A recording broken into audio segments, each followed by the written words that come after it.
샬롬, 유 선생의 구속사 천국열차, 유도수 목사님의 신구약 성경 파노라마를 낭독하는 시간입니다. 지금은 빌립보서 파노라마 3장 10절에서 21절까지입니다. 여러 사람들이 십자가의 원수로 행함. 요절은 18절. 내가 여러 번 너희에게 말하였거니와 이제도 눈물을 흘리며 말하노니 여러 사람들이 그리스도의 십자가의 원수로 행하느니라. 본문단 10절에서 21절까지의 중심점은 여러 사람들이 그리스도의 십자가의 원수로 행한다는 데 있습니다. 바울은 이 말을 눈물을 흘리며 말하노니 합니다. 바울은 1장에서 2장까지에서는 교회 내에서 한마음 한뜻이 되라고 권면하고 3장 앞부분에서는 외부로부터 침탈하려는 개들, 행악하는 자들, 손 할례당을 삼가라 하고 경계하고는 뒷부분에서는 눈물을 흘리면서 여러 사람들이 그리스도의 십자가의 원수로 행한다고 말씀하는 문맥입니다. 그렇다면 십자가의 원수로 행한다는 여러 사람은 누구를 가리키는 말씀인가? 이는 십자가 원수로 행하는 자가 손 할례당만이 아님을 나타냅니다.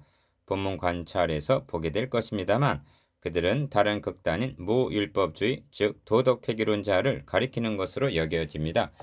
이런 맥락에서 본 문단은 나는 그리스도의 십자가의 원수로 행하고 있지 아니한가 하고 자신을 돌아보게 합니다. 두 단원으로 나누어 상고하겠습니다.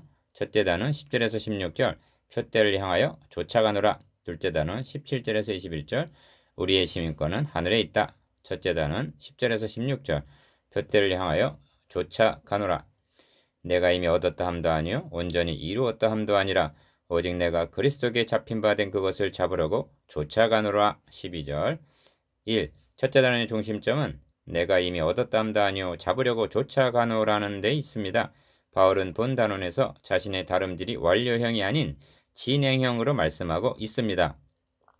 우리는 이미 구원을 얻은 것이 아닌가? 바울 자신도 그리스도를 얻었고 8절 하나님의 의를 가지고 있다 하고 9절 말씀하지 않았는가? 그런데 잡으려고 쫓아간다면 아직도 구원을 얻지 못했다는 말인가? 2. 어느 시대를 막론하고 복음이 전파되는 곳에는 두 극단의 오류가 나타나기 마련입니다. 그것은 율법주의와 무율법주의의 극단입니다. 바울은 앞부분에서 손 할례당을 삼가라 했는데 이것이 율법주의자들에 대한 경계입니다.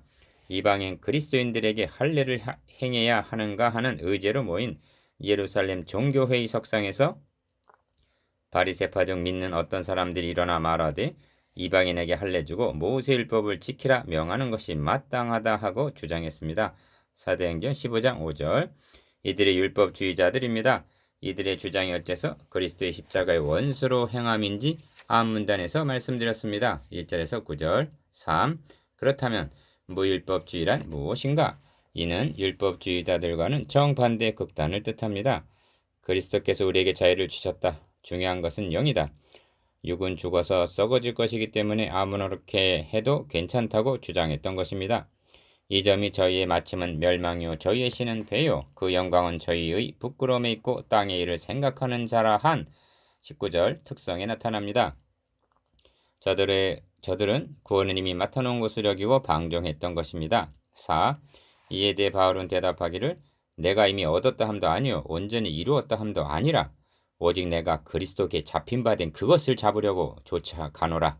형제들아 나는 아직 내가 잡은 줄로 여기지 아니하고 오직 한 일, 즉 뒤에 있는 것을 잊어버리고 앞에 있는 것을 잡으려고 표대를 향하여 그리스도 예수 안에서 하나님이 위에서 부르신 부름의 상을 위하여 쫓아가노라 합니다. 빌립보서 3장 12절에서 14절 이 점을 로마서에서는 그런지 우리가 무슨 말하리요 은혜를 더하게 하려고 죄에 거하겠느뇨 합니다. 이런 뜻입니다. 우리가 의롭담을 얻었으니 죄를 지어도 괜찮단 말이냐? 그럴 수 없느니라. 죄에 대하여 죽은 우리가 어찌 그 가운데 더 살리요 하고 단호히 거부합니다. 로마서 6장 1절에서 2절 잡으려고 쫓아가노라. 1. 본문에는 경주자가 앞을 향해서 전력 질주하듯이 쫓아가노라 하는 말을 반복적으로 강조합니다. 기억 부활에 이르려 하노니 11절 니은 잡으려고 쫓아가노라 12절 디귿 앞에 것을 잡으려고 13절 리을 부림의 상을 위하여 쫓아가노라 합니다. 14절 이것이 복음을 바로 인식한 자의 태도입니다. 2. 우리는 이미 구원을 얻었습니다. 과거 그런데 이 구원은 우리 몸이 영화될 때 미래에 완성이 되는 것입니다. 그러면 그 기간을 어떻게 살아야 하는가? 성화의 기간 현재라는 말씀입니다. 중생과 영화는 우리가 할 수 있는 일이 아닙니다. 그러나 잡으려고 쫓아가는 것, 즉 성화는 우리가 힘을 써야 하는 것입니다. 바울은 지금 현재적인 성화에 초점을 맞춰서 말씀합니다. 이 점을 2장 12절에서는 그러므로 사랑하는 자들아 너희가 나 있을 때뿐 아니라 더욱 지금 나 없을 때에도 항상 복종하여 두렵고 떨림으로 너희 구원을 이루라 말씀했습니다. 고린도 교회 보낸 편지에서는 그러므로 내가 다름질하기를 향방 없는 것 같이 아니하고 싸우기를 허공을 치는 것 같지 아니하여 내가 내 몸을 쳐 복종하게 함은 내가 남에게 전파한 후에 자기가 도리어 버림이 될까 두려워함이로라 말씀합니다. 고린도전서 9장 26절에서 27절. 이것이 복음을 바로 깨달은 자의 응답입니다. 3. 내가 그리스도와 그 부활의 권능과 그 고난에 참여함을 알려하여 그 죽으심을 본받아 합니다. 10절. 10절 안에는 그리스도의 고난, 죽으심, 부활이 있고 이에 참여하고 본받기 원하는 바울의 소원이 있습니다. 이렇게 말씀하는 의도는 되지도 못하고 된 줄로 알고 방종하는 도덕 폐기론 자들을 염두에 두고 하는 말씀입니다. 그래서 어찌하든지 죽은 자 가운데서 부활에 이르려 하노니 10절 하반절에서 11절, 즉 영화의 지점을 향해서 달려가고 있다는 것입니다. 4. 오직 우리가 어디까지 이르렀든지 그대로 행할 것이니라 합니다. 16절. 바울은 쫓아가노라 하는 말을 2번이나 12절, 14절 강조하면서 성화를 경주하는 것에 비해서 말씀했습니다. 그렇다면 앞선 자와 뒤처진 자 등 그 양상은 각각 다를 것입니다. 즉 신앙의 성숙도가 다르게 나타날 수밖에 없는 것입니다. 그래서 우리가 어디까지 이르렀든지 하는 것입니다. 5. 그러므로 누구든지 우리의 온전히 이룬 자들이란 15절 상반절, 말하자면 선두그룹 즉 성숙한 그리스도인들을 가리킵니다. 그런데 만일 무슨 일에 너희가 달리 생각하면 15절 중반절 라고 한 것은 미숙한 자들을 염두에 두고 한 말씀으로 여겨집니다. 하나님 이것도 너에게 나타내시리라 15절 하반절, 즉 그들도 언젠가는 같은 믿음을 갖게 되리라는 뜻입니다. 우리의 믿음은 정지 상태도 아니고 완성 단계도 아닙니다. 푯대를 향하여 쫓아가는 진행형입니다. 둘째 단원 17절에서 21절, 우리의 시민권은 하늘에 있다. 오직 우리의 시민권은 하늘에 있는지라 거기로서 구원하는 자 곧 주 예수 그리스도를 기다리노니 20절. 1. 둘째 단원의 중심점은 오직 우리의 시민권은 하늘에 있다는 데 있습니다. 20절. 이는 그리스도의 십자가의 원수로 행하는 여러 사람들과 18절 대조적으로 한 말씀입니다. 그래서 형제들아 너희는 함께 나를 본받으라 말씀합니다. 17절 상반절. 즉 십자가의 원수로 행하는 저들을 닮아서는 안 된다는 뜻입니다. 바울은 디모데에게 이 같은 자들에게서 돌아서라 디모데후서 3장 5절 즉 차별화하라고 명합니다. 2. 고린도 교회 보낸 서신에서도 그리스도 예수 안에서 복음으로써 내가 너희를 낳았음이라 그러므로 내가 너희에게 권하노니 너희는 나를 본받는 자 되라 합니다. 고린도전서 4장 15절에서 16절. 예전에는 자식이 부모에게 불초자식이란 말을 썼습니다. 부모를 닮지 못한 것을 죄송하게 생각한다는 뜻입니다. 이쯤 되면 너희는 나를 본받으라 하고 말씀하는 것이 정상이요 이렇게 말하지 못하는 것이 비정상이 되고 맙니다. 바울은 자신만을 본으로 제시하고 있는 것이 아닙니다. 또 우리로 본을 삼은 것 같이 그대로 행하는 자들을 보이라 하고 17절 하반절 디모데와 같은 다른 사람들도 본으로 삼으라고 말씀합니다. 목회자는 물론이요 본이 되는 성도들이 많은 교회가 좋은 교회입니다. 3. 그런 후에 내가 여러 번 너에게 말하였거니와 이제도 눈물을 흘리며 말하노니 합니다. 18절 상반절. 바울은 참으로 눈물의 사람이었습니다. 밀레도에서 에베소 교회 장로들에게 행한 고별 설교에서도 그러므로 너희가 일깨어 내가 3년이나 밤낮 쉬지 않고 눈물로 각 사람을 훈계하던 것을 기억하라 합니다. 사도행전 20장 31절. 현대교회에서는 눈물을 흘리며 증가하는 설교자를 찾아보기가 어렵습니다. 반대로 웃기는 설교자들은 많고 또한 이를 본받으려는 자들도 많습니다. 이제는 바울의 눈물을 본받아야 할 때입니다. 이는 설교의 진실성과 결부되는 문제이기도 합니다. 문제이기 때문입니다. 눈물을 흘리며 말씀하는 바울. 1. 그러면 눈물을 흘리며 하는 말씀이 무엇인가? 여러 사람들이 그리스도 십자가의 원수로 행하느니라 하는 18절 하반절의 놀라운 말씀을 대하게 됩니다. 놀라게 되는 첫째 이유는 십자가의 원수가 교회 내에 있다는 점이고 둘째는 여러 사람들 즉 많다는 데 있습니다. 만일 교회 밖에 살아 있는 자들이면 눈물을 흘리며 말하지는 않았을 것입니다. 이들은 앞에서 말씀한 복음을 곡해한 두 극단, 즉 율법주의자와 도덕 폐기론자들을 가리킵니다. 북극만 추운 것이 아니라 남극도 춥습니다. 진리에 잘못되면 그 결과는 동일하게 나타납니다. 이 점이 그들의 특성에 나타납니다. 그들의 특성 세 가지를 들고 있는데 저희의 신은 배요합니다. 이 점을 로마서에서는 이 같은 자들은 우리 주 그리스도를 섬기지 아니하고 다만 자기의 배만 섬기나니 공교하고 아첨하는 말로 순진한 자들을 미혹하느니라 합니다. 로마서 16장 18절. 니은 그 영광은 저희의 부끄러움에 있고 합니다. 이는 저희들의 방탕한 생활을 가리킵니다. 디귿 땅의 일을 생각하는 자라 합니다. 19절.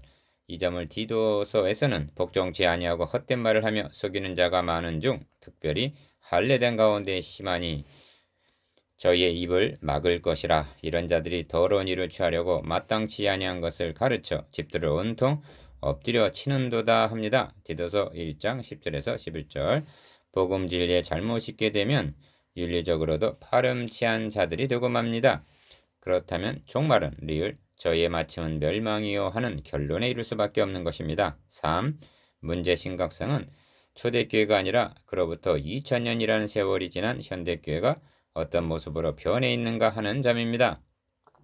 주님께서 내가 이 반석 위에 내 교회를 세우리니 하신 마태복음 16장 18절 그 모습을 잃어버리지 않고 있느냐 묻고 있습니다. 만일 교회가 맛 잃은 소금같이 되어서 사람들에게 밟히고 있음을 솔직히 인정하는 자라면 교회를 향해서 눈물을 흘리며 말해야 하지 않겠습니까? 그 원인과 책임이 누구에게 있는가 하고 4. 이 점에서 유념해야 할 두 가지 요점이 있습니다. 첫째는 그리스도 십자가의 원수로 전락하게 되는 근본 원인이 그리스도 예수를 아는 지식, 즉 복음을 보수하는 것이 아니라 수단 사람들이 하나님의 말씀을 혼잡하게 했다는 고린도 후서 2장 17절 말씀의 혼잡에서 비롯된다는 점입니다. 그러므로 둘째는 그리스도 십자가의 원수로 행한다는 여러 사람들이 말씀을 맡은 설교자들이라는 점입니다. 참교회냐 거짓교회냐의 시금석은 말씀이 바르게 선포되느냐 여부에 있습니다. 그리고 지도자들만 바로 서 있다면 성도들은 본을 받게 되어 있습니다. 이는 성경 역사가 증언해 줍니다. 십자가의 원수로 행하는 자들 1. 오직 우리의 시민권은 하늘에 있는지라 합니다. 20절 상반절 이는 땅의 일을 생각하는 자와 19절 대조적으로 한 말씀입니다. 땅의 일을 생각하는 자와 하늘의 시민권자가 어떤 면에서 대조적일까요? 그 점이 19절에 나타납니다. 땅의 일을 생각하는 자들은 이 땅에서 인정을 받고 대접을 받으려 한다는 것입니다. 이 점을 주님께서는 화 있을진저 너희 부요한 자여 너희는 너희의 위로를 이미 받았느니라. 화 있을진저 너희 이미 배부른 자여 너희는 주리리로다. 화 있을진저 너희 이제 웃는 자여 너희가 애통하며 울리로다 하시면서 모든 사람이 너희를 칭찬하면 화가 있도다. 저희 조상들이 거짓 선지자들에게 이와 같이 하였느니라 하고 누가복음 6장 24절에서 26절 결론적으로 말씀하십니다. 이런 맥락에서 오직 우리의 시민권은 하늘에 있는지라 거기로서 구원하는 자 곧 주 예수 그리스도를 기다리노니 라고 한 20절 말씀은 목회자와 성도들을 위로하고 격려하는 말씀이라 할 수가 있습니다. 주 예수 그리스도가 오시면 어떤 일이 일어나게 되는가? 그가 만물을 자기에게 복종케 하실 수 있는 자의 역사로 우리의 낮은 몸을 자기 영광의 몸의 형체와 같이 변케 하시리라 합니다. 21절 이 말씀은 그 영광은 저희의 부끄러움에 있다는 것과 19절 하반절 날카롭게 대조가 됩니다. 영광의 몸의 형체와 같이 변케 하신다는 말은 1장 6절에서 너희 속에 착한 일을 시작하시니가 그리스도 예수의 날까지 이루실 줄을 우리가 확신하노라 한 구원의 완성인 영화를 가리킵니다. 영화는 아무에게나 해당이 되는 것이 아닙니다. 시민권이 하늘에 있는 자, 즉 중생한 자에게만 해당이 된다는 사실입니다. 3. 이 점을 로마서에서는 예수를 죽은 자 가운데서 살리신 이의 영이 너희 안에 거하시면 그리스도 예수를 죽은 자 가운데서 살리신 이가 너희 안에 거하시는 그의 영으로 말미암아 너희 죽을 몸도 살리시리라 합니다. 로마서 8장 11절 예수를 죽은 자 가운데서 살리신 이의 영이란 하나님의 영을 가리킵니다. 그러면 어찌하여 알아듣기 쉽게 하나님의 영이라 하지 않고 예수를 죽은 자 가운데서 살리신 이의 영이라고 말씀하는가? 예수를 죽은 자 가운데서 살리심과 우리의 낮은 몸을 자기 영광의 몸과 같이 변케 하실 영이 동일한 영이요 동일한 영화임을 드러내기 위해서입니다. 4. 그리스도의 대속적인 죽으심은 그를 믿는 자들에게 두 가지 축복을 주셨는데, 첫째는 곧 믿음으로 하나님께로서 난 의라한 구절 칭의와, 둘째는 우리의 낮은 몸을 자기 영광의 몸의 형체와 변케 하실 중생입니다. 21절. 우리가 구원을 얻었으나 완성된 것은 아닙니다. 그러하기 때문에 나는 아직 잡은 줄로 여기지 아니하고 오직 한 일, 즉 뒤에 있는 것은 잊어버리고 앞에 있는 것을 잡으려고 쫓아가노라 말씀하는 것입니다. 13절. 5. 이제 땅의 일을 생각하는 저들과 하늘의 시민권자인 우리가 어떻게 다른가를 요약하면, 기억, 땅과 하늘이라는 소속이 다릅니다. 니은, 세속화와 성화가 다릅니다. 디귿, 결정적으로 주 예수의 날의 멸망과 영화가 다릅니다. 이것이 바울이 전파한 복음이요 빌립보 성도들이 받은 복음이요 우리가 보수해야 할 복음입니다. 그런데 여러 사람들이 십자가의 원수 즉 복음을 변질시키고 있다는 것입니다. 오늘날은 더욱 그러합니다. 그렇다면 우리들도 눈물을 흘리며 말해야 하지 않겠습니까? 6. 이제 묵상해 보시겠습니다. 기억, 잡으려고 쫓아가노라 하고 말씀하는 의도에 대해서, 니은, 눈물을 흘리며 말하는 것이 무엇인지에 대해서, 디귿, 땅의 시민과 하늘의 시민의 차별화에 대해서,